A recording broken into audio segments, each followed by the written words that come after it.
വെൺമേഘഹംസങ്ങൾ തൊഴുതു വലം വെച്ചു. വൈഫിൻ്റെ ബർത്ത്ഡേ ആയിട്ട് അവൾക്ക് ഇഷ്ടപ്പെട്ട കടലപ്രഥമൻ ഉണ്ടാക്കാൻ പോവാണ്. ആദ്യമായിട്ടാണ് ഈ കടലപ്രഥമൻ ഉണ്ടാക്കാൻ പോകുന്നത് കേട്ടോ. കടലപ്രഥമൻ അല്ലാതെ ഞാൻ ആകെപ്പാടെ ഉണ്ടാക്കിയിട്ടുള്ളത് നമ്മുടെ സേമിയ മാത്രമേ ഉള്ളൂ. അത് എളുപ്പമല്ലേ, അത് മാത്രമേ ഉണ്ടാക്കിയിട്ടുള്ളൂ. അല്ലാതെ കടലപ്രഥമൻ അടപ്രഥമൻ ഒന്നും ഉണ്ടാക്കിയിട്ടില്ല. ആദ്യമായിട്ട് നമ്മൾ കടലപ്രഥമൻ ഉണ്ടാക്കാൻ പോവുകയാണ്. കാര്യം ആശാദിക്ക് ഭയങ്കര ഇഷ്ടമാണ്. അപ്പോൾ സർപ്രൈസായിട്ട് ഉണ്ടാക്കണമെന്നൊക്കെയാണ് വിചാരിച്ചത്. പക്ഷേ സർപ്രൈസ് നടക്കും തോന്നുന്നില്ല. കാര്യം ഉണ്ടാക്കി തീരുന്നതിന് മുമ്പ് അവൾ സ്കൂളിൽ നിന്ന് വരും. എന്നാലും കുഴപ്പമില്ല, പകുതി ചെയ്ത് വെച്ച് കഴിഞ്ഞാൽ ബാക്കിയുള്ള ചെയ്തോളൂ. വെള്ളമൊക്കെ തുറന്ന് നന്നായിട്ട് ചൂടായിട്ടുള്ള നമ്മുടെ കുക്കറിലോട്ട് ആദ്യം നെയ്യ് ഇട്ട് കൊടുക്കാം കേട്ടോ. 1 സ്പൂണ്. നമ്മുടെ വീട്ടിൽ തന്നെ ഉണ്ടാക്കിയെടുക്കുന്ന നെയ്യാണ്. ഒരല്പം കൂടെ ഇട്ട് കൊടുക്കുക. നല്ല ടേസ്റ്റാണ്. നെയ്യ് നന്നായിട്ട് ചൂടായിട്ടുണ്ട്. ഇനി നമുക്ക് ഇതിലേക്ക് നമ്മൾ കഴുകി കുതിർത്ത് വെച്ചിരിക്കുന്ന വെള്ളം തോർത്തി വെച്ചിരിക്കുന്ന പരിപ്പിട്ട് കൊടുക്കാം കേട്ടോ. ഇത് കടലപ്പരിപ്പാണ്. നമ്മുടെ പരിപ്പ് ഉടക്കൊക്കെ എടുക്കുന്ന കടലപ്പരിപ്പ്, സാമ്പാർ പരിപ്പല്ല. ഇത് അല്പം കൂടെ വലുതാണ്, കണ്ടില്ലേ. പരിപ്പ് നന്നായിട്ട് ഇളക്കി കൊടുക്കാമേ. ഈ നെയ്യിൽ കിടന്ന് നന്നായിട്ട് ഒന്ന് ഫ്രൈ ചെയ്തെടുക്കണം.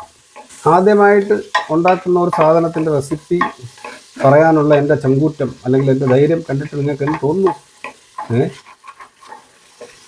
ഒക്കെ ഒരു രസമല്ലേ അല്ലേ? ക്ഷമ വേണം, സമയമെടുക്കും. നമ്മുടെ കടലപ്പരിപ്പ് നന്നായിട്ട് ഫ്രൈ ആയിട്ട് വന്നിട്ടുണ്ട്. നോക്കിയേ. ഇനി ഇതിലേക്ക് നമ്മൾ തിളച്ചുകൊണ്ടിരിക്കുന്നു, അത് നല്ല ചൂടുവെള്ളം ഒഴിച്ചു കൊടുക്കുകയാണ്. പരിപ്പ് അവിടെ ഇരുന്ന് വെന്തോട്ടെ. അപ്പോഴത്തേക്കും നമുക്ക് അടുത്ത മെയിൻ പരിപാടികളിലോട്ട് കിടക്കാം. തേങ്ങാപ്പാൽ വേണം. അപ്പോൾ അതിന് വേണ്ടിയിട്ട് തേങ്ങ ചിരകാം. അപ്പം നമ്മുടെ പരിപ്പ് നന്നായിട്ട് വെന്ത് വന്നിട്ടുണ്ട് കേട്ടോ. നന്നായിട്ട് വെന്തുടഞ്ഞ് വന്നിട്ടുണ്ട് കേട്ടോ. ഇതിനി നമ്മൾ ഇത് വെച്ചിട്ട് തന്നെ ഒന്ന് സ്മാഷ് ചെയ്ത് കൊടുക്കുകയാണ്. ഒന്ന് പകുതി ഉടച്ചെടുക്കുക. ഫുള്ളായിട്ട് അങ്ങനെ ഉടയ്ക്കേണ്ട ആവശ്യമില്ല. ഇത് നന്നായിട്ട് വെന്തിട്ടുണ്ട്. ഓക്കെ, ഒരുപാട് വെള്ളവും ബാക്കിയില്ല.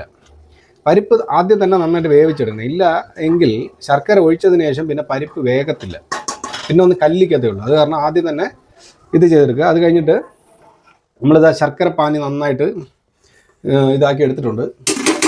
നമുക്കിനി അതിനെ ഒന്ന് ഇതിലോട്ട് ഒഴിച്ചു കൊടുക്കാം. എപ്പോഴും ഒന്ന് അരിച്ചെടുക്കുന്നതായിരിക്കും നന്നായിരിക്കുക. സംഭവം നമ്മുടെ ശർക്കര പൊടിയാണ്, വലിയ ഇതൊന്നും കാണാറില്ല, കച്ചടയൊന്നുമില്ല. എന്നിട്ടും കുറച്ച് കച്ചട ഉണ്ടായിരുന്നു. നമ്മുടെ അടുത്ത പരിപാടി എന്ന് പറഞ്ഞു കഴിഞ്ഞാൽ ഈ ശർക്കര പാനിയിൽ കിടന്ന് ഈ പരിപ്പ് നന്നായിട്ട് വെന്ത് ചേരുക എന്നുള്ളതാണ്. ഓക്കെ, ഇതിനെ ഈ വെള്ളമെല്ലാം പോകുന്നത് വരെയും വറ്റിച്ച് നന്നായിട്ട് വഴറ്റിയെടുക്കാം. മീഡിയം ഫ്ലെയിമിൽ വെച്ചിട്ട് ഇന്ന് തീരുമെന്ന് തോന്നുന്നില്ല. അല്പം കൂടെ ഫ്ലെയിം കൂട്ടി വയ്ക്കുക. സംഭവം നല്ല അരവണ പായസത്തിൻ്റെ കളറിൽ വന്നിട്ടുണ്ട്. ഒരല്പം കൂടെ കുറുകട്ടെ. അത് കഴിഞ്ഞിട്ട് നമുക്ക് തേങ്ങാപ്പാൽ ഒഴിക്കുന്ന കാര്യത്തിലോട്ട് ചിന്തിക്കാം. അടിപൊളി. ഇപ്പം നിങ്ങൾ വിചാരിക്കുക എന്താണ്, പായസമാണോ ഉണ്ടാക്കുന്നത് അതോ വേറെ എന്തെങ്കിലും ആണോ അല്ലേ? അല്ല, ഇത്രയുമെങ്കിലും നമ്മളിതിങ്ങനെ നന്നായിട്ട് വഴറ്റിയെടുത്തതിന് ശേഷം മാത്രമേ നമ്മൾ പായസം ഉണ്ടാക്കാവൂ. എങ്കിലേ കടലപ്രഥമൻ നല്ല ടേസ്റ്റ് ഉണ്ടാകത്തുള്ളൂ. എൻ്റെ മോനെ സൂപ്പർ. ഇതിങ്ങനെ തന്നെ തണുപ്പിച്ച് കഴിച്ചാലോ എന്ന് ഇങ്ങനെ വിചാരിക്കുക. ആവിയൊക്കെ അടിച്ചിട്ട് ഒരു പരിപാടി. നമ്മൾ ആദ്യം ഇതിലോട്ട് ആഡ് ചെയ്യുന്നതെന്ന് പറഞ്ഞാൽ ഞാൻ കുറച്ച് നമ്മുടെ ചൗരിയില്ലേ അത് വേവിച്ച് വെച്ചിട്ടുണ്ടായിരുന്നേ. അപ്പോൾ നമ്മൾ ആദ്യം ചൗരി ആഡ് ചെയ്യും. ഇനി നമുക്ക് രണ്ടാം പാല് ഒഴിച്ചു കൊടുക്കാം. ഏകദേശം 2 ഗ്ലാസ് എടുത്തിട്ടുണ്ട് കേട്ടോ രണ്ടാം പാല്.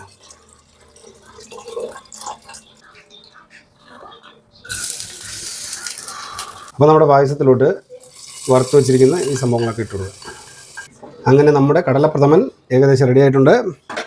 ഇനി അവസാനത്തെ പരിപാടിയായിട്ടുള്ള 1-ാം പാല് ചേർക്കുന്ന പരിപാടിയാണ് നമ്മളിപ്പോൾ നടന്നുകൊണ്ടിരിക്കുന്നത്. ഇനി ഇതൊന്ന് ഇളക്കി ചേർത്ത് കൊടുക്കുക. കൂടുതൽ ഡെക്കറേഷൻ്റെ ഒന്നും ആവശ്യമില്ല. ജസ്റ്റ് ഒന്ന് തിളച്ച് തുടങ്ങുമ്പോഴത്തേക്കും നമുക്ക് സ്റ്റവ് ഓഫ് ചെയ്യാം.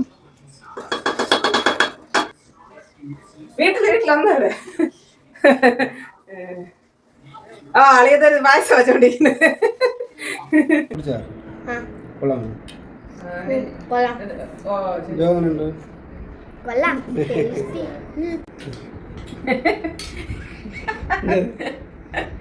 കുടി.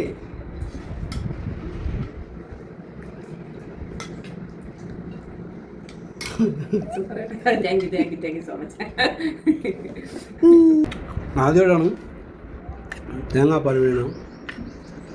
കൊള്ളാം.